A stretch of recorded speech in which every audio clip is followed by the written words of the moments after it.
తెలంగాణ ఉద్యమ సమయంలో తన డీఎస్పీ ఉద్యోగానికి రాజీనామా చేసిన నళినిని తిరిగి విధుల్లోకి తీసుకోవాలని సీఎం రేవంత్ రెడ్డి అధికారులను ప్రశ్నించడంపై ఆమె స్పందించారు. సీఎం రేవంత్ రెడ్డి తనపై చూపిస్తున్న అభిమానానికి కళ్ళు చెమ్మగిల్లుతున్నాయన్నారు. గతంలో ఒక రీల్లో తన కళ్ళ ముందు కదలాడుతుందని చెప్పారు. తనకు తిరిగి ఉద్యోగం చేసే ఆసక్తి లేదని, తనలోని డైనమిక్ ఆఫీసర్ని గతంలోనే హత్య చేశారని ఫేస్బుక్లో సుదీర్ఘ పోస్ట్ రాశారు.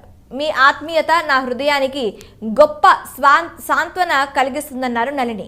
ఇన్నాళ్ళు తాను ఒక సస్పెండ్ ఆఫీసర్గా మరకను మోసానని, తనను ఆనాటి ప్రభుత్వం 3 ఏళ్ల ఇబ్బంది పెట్టిందన్నారు. ఒక్క మాటలో చెప్పాలంటే క్షణక్షణం ఒక గండంలా గడిచిందన్నారు. 2 ఏళ్ల క్రితం దేవుడి దయ వల్ల తన జీవితంలోకి మహర్షి దయానంద సరస్వతి ప్రవేశించారని, వేదమాత యజ్ఞ దేవతలు నాలో తిరిగి ప్రాణం పోసారన్నారు. అందుకే నేను తన జీవితాన్ని ఆ మహనీయుని చరణాలకు సమర్పించుకున్నానని ఎఫ్బీలో పోస్ట్ చేశారు. జీవితంలో 10 జన్మలకు సరిపడా కష్టాలు పడ్డాను చాలు, ఇంకా తాను ఎవరి కోసం ఎలాంటి త్యాగం చేయలేనన్నారు. వేద ప్రచారకురాలిగా, వైదిక యజ్ఞ బ్రాహ్మగా సనాతన ధర్మాన్ని ప్రచారం చేయడమే తన ముందున్న కర్తవ్యమన్నారు నళిని.